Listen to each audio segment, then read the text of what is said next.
Hola, hola, ¿qué tal? ¿Cómo estás? Bienvenido a Directo a tu CPU por Telestar Televisión Supercable Canal 3. También estamos por Virtual Televisión y por Televisión Surimar a nivel de Lima Metropolitana. Vamos a conectarnos con Costa Rica, la hermana República de Costa Rica, con el doctor Walter Hernández Juárez, quien es nuestro distinguido honorífico, que ustedes ya lo conocen. Hace un tiempo pues ha participado y siempre, constantemente lo tenemos para las partes principalmente ligadas a lo que significa la vida diplomática.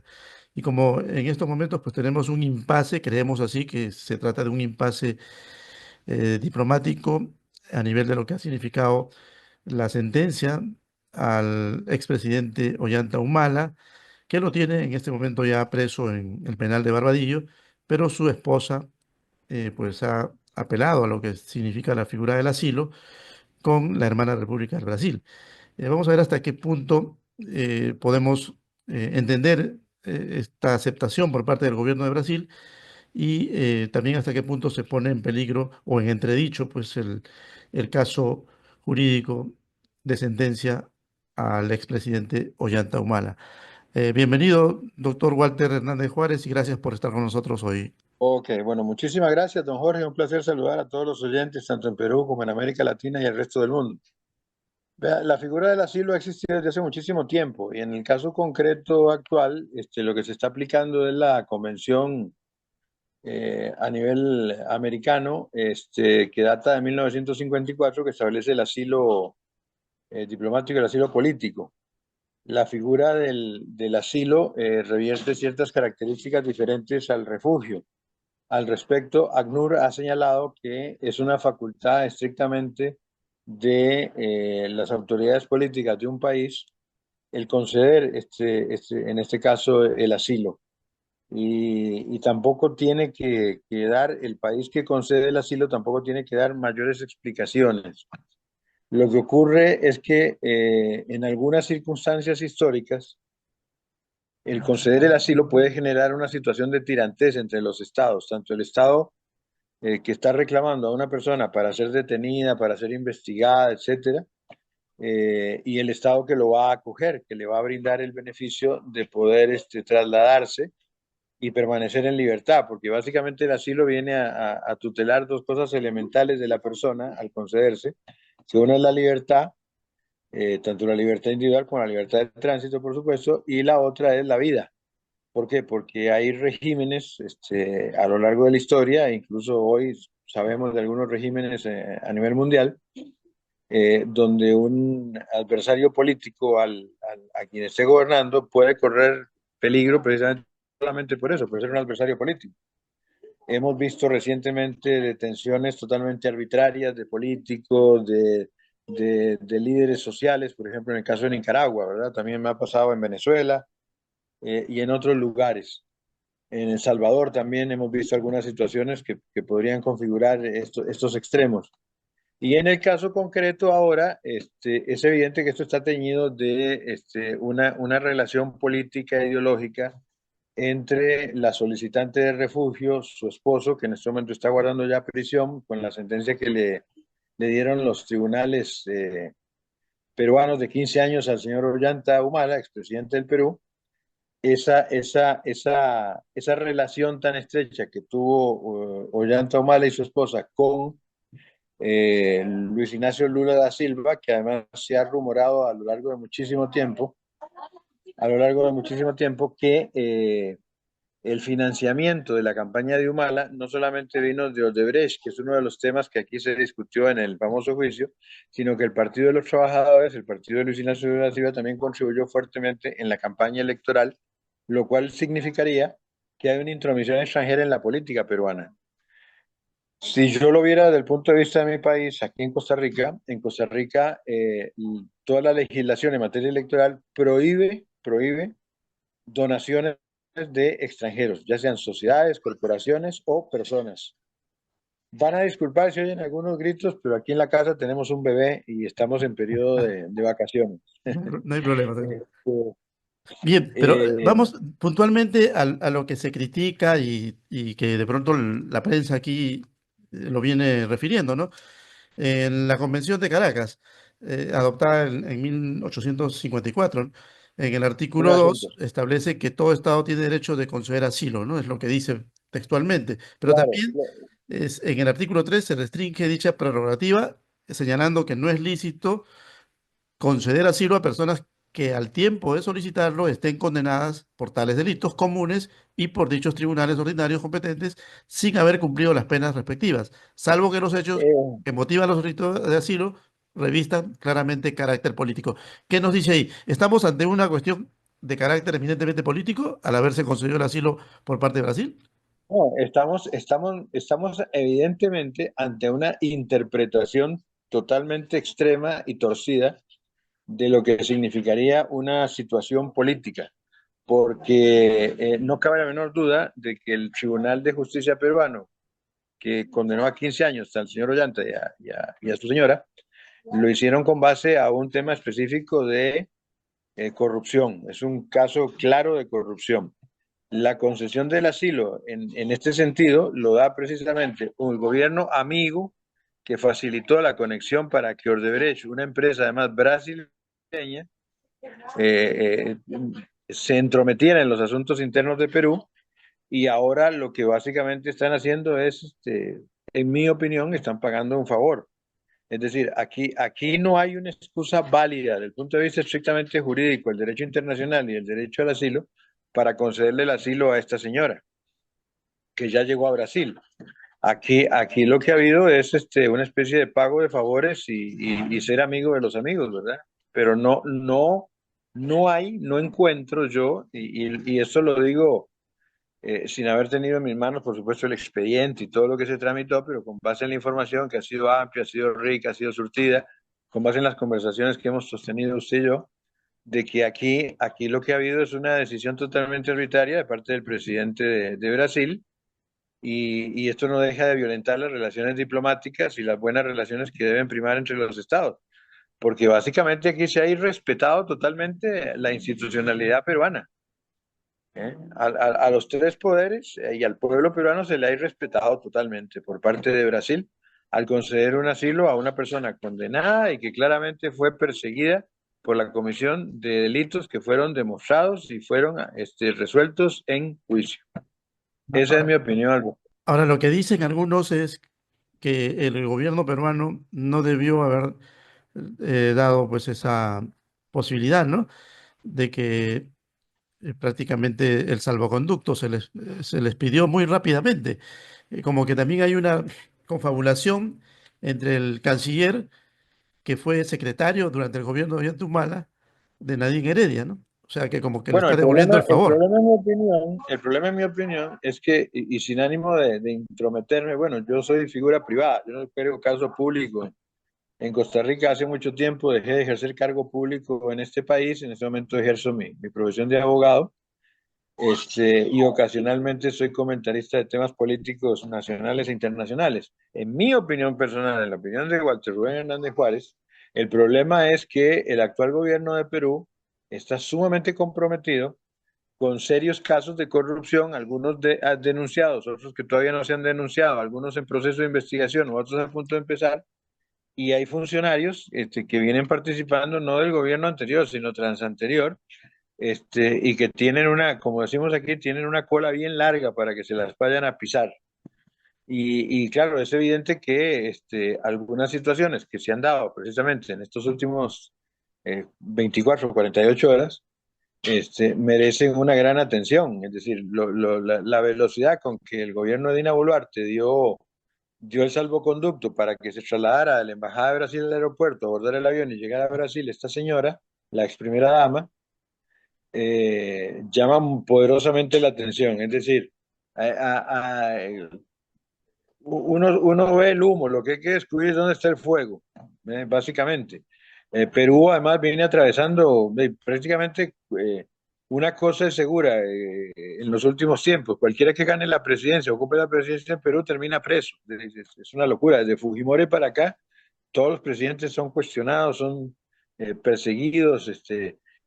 El tema de la corrupción, que es gravísima en América Latina en general, en Perú en particular, se ha institucionalizado gravemente a nivel de los partidos políticos, a nivel de la Asamblea Legislativa, incluso es posible que haya una fuerte penetración de la corrupción a otros niveles en el Poder Judicial, pero en el Ejecutivo salta a la vista que hay una serie de intereses creados sumamente graves y delicados y que creo que ameritarían de parte del Congreso peruano y de parte del Poder Judicial de Perú y la Fiscalía General del Perú que se investiguen estas actuaciones de parte del Poder Ejecutivo, tanto de la Presidencia como de la Cancillería. Ajá. Ahora, también, pero por el lado de Brasil, hay que hacer un llamado de atención, ¿no? El Estado Federal de Brasil, pues, es miembro de la comunidad internacional y está sujeto a obligaciones en materia de lucha contra la corrupción y cooperación judicial, ¿no? Por ejemplo, Convención de las Naciones Unidas contra la Corrupción 2004, Convención Interamericana contra la Corrupción 1997, Compromiso de Lima, Gobernabilidad Democrática frente a la Corrupción, Cumbre de las Américas 2018. Pero todos estos tratados refuerzan precisamente la imposibilidad jurídica de que Brasil conceda ese asilo diplomático a la señora Nadine Heredia. Sin embargo, lo ha Pero hecho, eso no le ¿no? preocupa. Mire, seamos realistas. Uno de los graves problemas que tiene el derecho internacional es que es muy difícil su implementación en el sentido de que, a diferencia del derecho interno, no hay un elemento coercitivo para poder imponerlo. Es decir, si usted, por ejemplo, ya sea en Perú o en Costa Rica, usted alquila y deja de pagar el alquiler, le van a meter un desahucio. Si usted tiene una deuda porque se compró un televisor para ver el mundial y no lo paga, le van a embargar el salario, le van a embargar las cuentas bancarias para poder, para poder cobrar.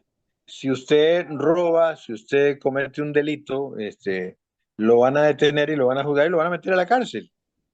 Pero en materia del derecho internacional estamos supeditados a un principio básico que es el de pacta sunt servanda, es decir, que lo pactado es ley entre las partes y debe ser observado de buena fe, de bona fide, se dice en el derecho internacional, y eso lamentablemente no ocurre así. En los últimos años, además, hemos tenido situaciones muy delicadas desde el punto de vista del derecho, incluso humanitario, porque por el Pacto de Roma en el año 2002 ya se instauró y se instaló la Corte Penal Internacional, pero los países que no, incluso uno de los países que lo había impulsado en su momento, Estados Unidos, no ha querido firmar el Tratado de Roma. China tampoco, Rusia tampoco. Los países más grandes no han querido suscribir, si no se les da una especie como de trato especial, que si alguno de sus soldados o alguno de sus militares o policías comete un acto violatorio de los derechos humanos, no va a ser juzgado por la Corte Penal. Y eso no puede ser. Es decir, en la comunidad internacional, no importa el tamaño, no importa la fuerza, no importa la población, los estados tienen un principio de igualdad entre sí. Y todos los delitos que vayan en contra de la Carta y los cuatro tipos de delitos claramente detallados y que persigue la Corte Penal Internacional están ahí. Sin embargo, Estados Unidos hace ignorancia de los mismos, ¿no? En el caso concreto ahora del asilo, de un país grande, poderoso, si lo vemos a nivel regional, el país más poderoso económicamente, militarmente, el más grande de Sudamérica es Brasil y desde hace mucho tiempo.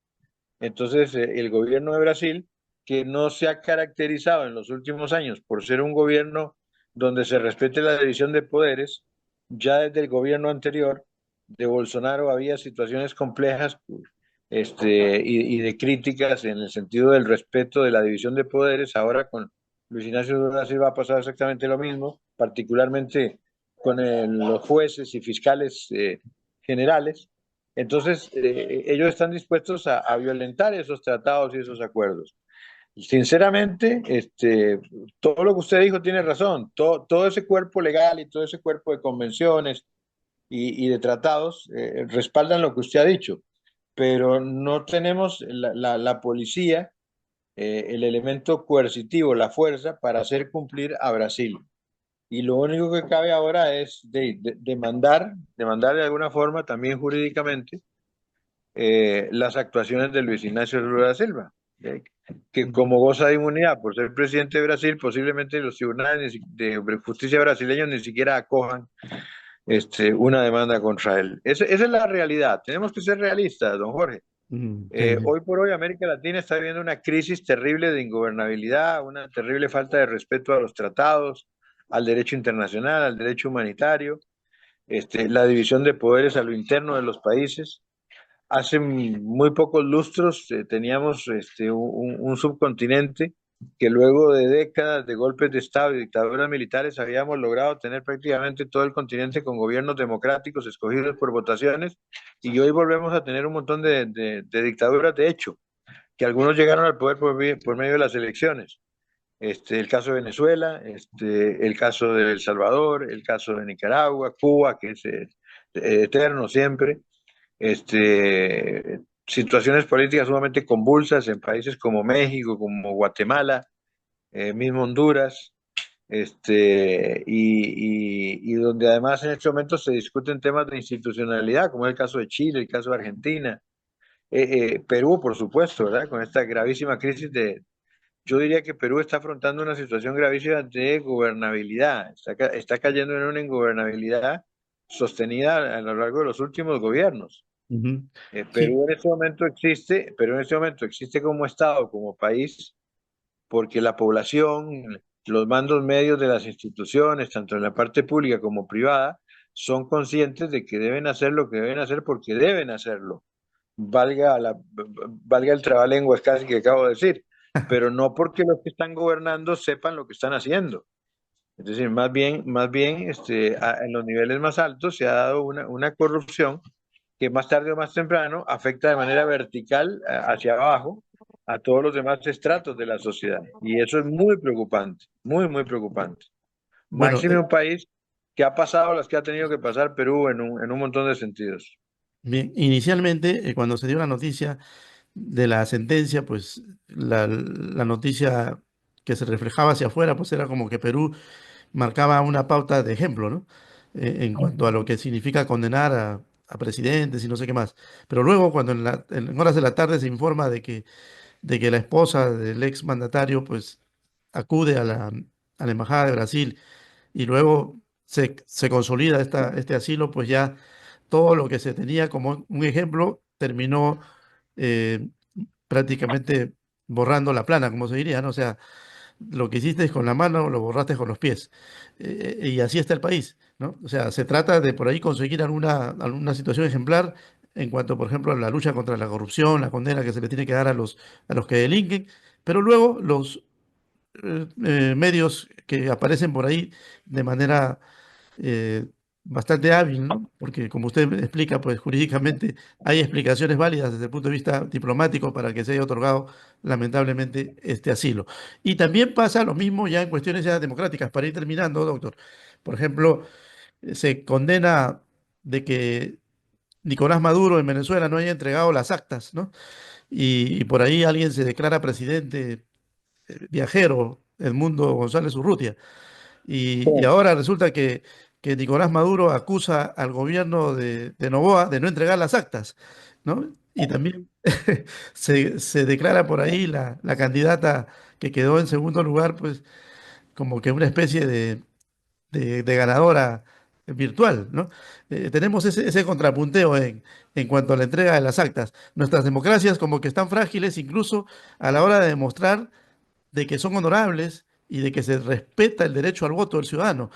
¿Qué podemos decir al Mire, respecto, vean, doctor? Jorge, hay varias cosas ahí que quiero comentar. Una, en el derecho, los que han estudiado derecho, los que estamos en el campo del derecho, sabemos que existe una figura que se llama el abuso del derecho. Es decir, hay una norma, pero si esa norma se aplica de forma abusiva o si las facultades o potestades que tiene un funcionario se exceden, puede darse la situación jurídica de que hay no una aplicación del derecho, sino un abuso del derecho. En América Latina, en países como Venezuela, ya ni siquiera estamos hablando de abuso, estamos hablando de burla del derecho, porque ellos llegaron al poder respetando o dentro de un juego de reglas democráticas, y luego, que es el problema que han tenido últimamente las dictaduras en América Latina, ya no salen los militares con los tanques a la calle, que usted y yo lo vimos alguna vez de jóvenes, a tomar el poder. No, ahora sencillamente se hace un partido político, se logra ganar las elecciones y se hacen proyectos de reforma a la Constitución. Cuando usted se da cuenta, si ganan las elecciones, como pasó con Chávez en Venezuela, como ha pasado con otros lugares, o Nicaragua, etcétera, El Salvador con Bukele, luego hacen abuso de todo lo que los llevó al poder y terminan anulándolo. Eso es lo que está pasando. Entonces, tenemos un abuso de los principios democráticos, lo cual no quiere decir que esos principios democráticos no sigan teniendo la fuerza y el vigor que deben tener siempre. Lo que ocurre es que el resto de las instituciones se han ido debilitando, como es el caso de los poderes judiciales, etcétera, etcétera. En el caso concreto de Perú, a mí me suena sumamente extraño, no digamos ingenuo, me suena malvado que una persona como la primera dama que está siendo juzgada, que se va a dictar sentencia, que todo indica que es posible que sea condenada, y que además no se presenta, no haya tenido un seguimiento de parte de las autoridades policiales y de inteligencia para que cuando se den cuenta que está llegando la Embajada de Brasil, están perfectamente autorizados para haberla detenido. ¿Por qué? Porque en ese momento es una persona que está sometida a la justicia peruana debe escuchar primero la resolución judicial. Si la resolución judicial hubiera sido que queda totalmente absuelta, haga lo que le dé la gana, pero mientras no se dicte la resolución, hay que pensar o hay que temer un peligro, el peligro de fuga. O sea, yo no entiendo cómo esta señora llegó tranquilamente hasta la Embajada de Brasil. Es decir, ahí es evidente de que hubo algún tipo de colaboración de los más altos niveles, Ajá. porque no tiene lógica, no tiene la más mínima lógica, don Jorge, y usted lo sabe. Y se lo Sí. digo con todo el respeto del mundo a usted como peruano. A mí me duele muchísimo la situación del Perú, porque pucha, recuerdo cada vez que cuando estaba yo en Perú que cantaban el himno, que siempre terminaban con esa frase tan hermosa a voz en cuello, que viva el Perú. Por Dios, qué clase de vida le están dando a Perú en este momento sus políticos. Ujú. Es lamentable. Sí, bueno. Bueno, ya le agradecemos por el contacto. Tal vez algunas frases finales, un par de minutos, dedicados a Mario Vargas Llosa, que se nos fue hace pocas Ay, horas. lamentable. No, no. Siento bueno, Mario Vargas Llosa, que yo diga que es un gigante de la literatura universal, no va a aportar nada a una figura que por sí misma ya ha demostrado eso y que todo el mundo lo reconoce. A mí lo que me duele es que yo siento que Perú perdió una oportunidad de oro de haber tenido en la presidencia a un hombre inteligente, culto, y que a lo largo de su vida, más allá de sus ideologías o de algunas ideas que uno podía o no compartir, siempre demostró ser una persona honrada y honesta. No recuerdo ver yo a Mario Vargas Llosa involucrado en asuntos de tipo fraudulento, de tipo económico, problemas de dinero. Sí sé que era muy aficionado a las faldas y le gustaban mucho las damas. O sea, era bastante, pero bueno, eso no es ningún defecto, ¿verdad? Este, y tenía muy buen gusto, hay que decir eso también. Ujú. Pero era un caballero, es decir, yo siento que cuando Perú no le dio la oportunidad de llegar a la presidencia, perdieron una oportunidad enorme de haber tenido un hombre que tal vez hubiera cambiado las cosas. Bien, bien, Este, bien, doctor. y Bueno, ahí, bueno, ahí está la figura de él. claro, Nosotros habremos pasado y de él se seguirá hablando, de eso seguro. ahí está Conversación en la Catedral, La Guerra del Fin del Mundo, La Casa Verde, No, Pantaleón y no, La Visitadora. Bueno, ¿cuál fue todo, su la libro fiesta. preferido suyo ya para terminar como epílogo, doctor? A mí me gustó mucho porque involucraba cosas que yo conocía desde primera mano, porque hablaba de algunos temas de Costa Rica en la fiesta del Chivo, Ah, sobre La la Fiesta Chivo. dictadura de Ajá, Leonidas Trujillo. claro. ¿No? Este, la guerra del fin del mundo, a mí me encantó también. Y de adolescente yo leía mucho los libros de él. A mí me tocó todo lo que se llamó esa revolución, la nueva novela latinoamericana. Yo estaba empezando el colegio y eran tiempos donde uno no andaba con el celular ni haciendo jueguitos, sino que uno le gustaba la lectura, ¿verdad? Y entonces uno aguardaba la publicación de los libros. Tuve la suerte de conocerlo en persona en Buenos Aires, siendo yo estudiante de cuarto o quinto año de colegio. En Argentina siempre se hace la Feria Internacional del Libro y yo iba siempre a la feria y él llegó ahí a firmar algunos libros. Entonces yo hice fila para que me firmara, por cierto, el ejemplar que tenía yo de La Guerra del Fin del Mundo. Y Bien, nada, bien. nada más lo pude saludar y decirle que era su admirador y darle las gracias por el autógrafo ahí en el libro. Esa fue la vez que lo pude conocer. Bien, doctor. Bueno, siempre lo tendremos presente a Barrio Vargas Llosa y gracias por aleccionarnos un poco más respecto a la parte diplomática, que a veces se pierde de pronto la explicación de nuestros eruditos diplomáticos que defienden a veces ideas ya están un poquito ideologizados también, ¿ah? Porque hay muchos que dicen que no, que está bien otorgado el asilo y no sé qué más. Al menos por aquí escuchamos esas voces. Esperemos Lo que que se pasa, aclare el Jorge, lo panorama que más pasa, adelante, Jorge, ¿no? es que esto es una decisión totalmente individual del presidente de Brasil. Ni siquiera podríamos juzgar o hablar ¿cómo se llama? De la diplomacia brasileña, de Itamaraty.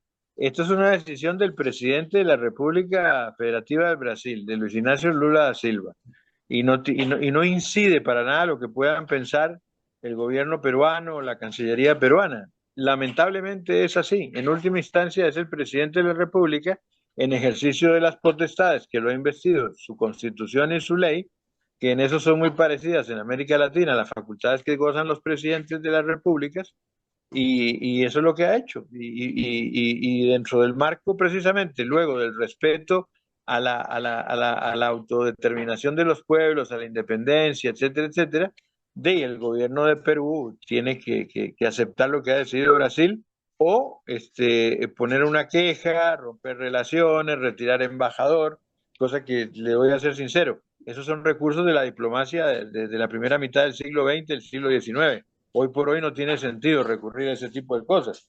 Hay que mantener el diálogo abierto y hay cosas todavía más importantes en la relación comercial y política y social que involucran a Brasil y Perú, y lo peor que se puede hacer es romper el diálogo. Hay que Claro, mantener claro. los puentes a como dé lugar. Bien, bien, doctor. Gracias por su tiempo y seguramente lo vamos a tener muy pronto con una noticia ya que no la vamos a dar hoy, pero próximamente vamos a dar una noticia bastante importante para Costa Rica en la que va a participar nuestro invitado, miembro de nuestra Fundación Universidad Hispana, Walter Rubén Hernández Juárez. Gracias, doctor. Y como diría Vargas Llosa, leer es protestar contra las insuficiencias de la vida. Recuerden que la cita es por Telestar Televisión Supercable Canal 3, también por Virtual Televisión y por Televisión Surimar. Chao, hasta la próxima.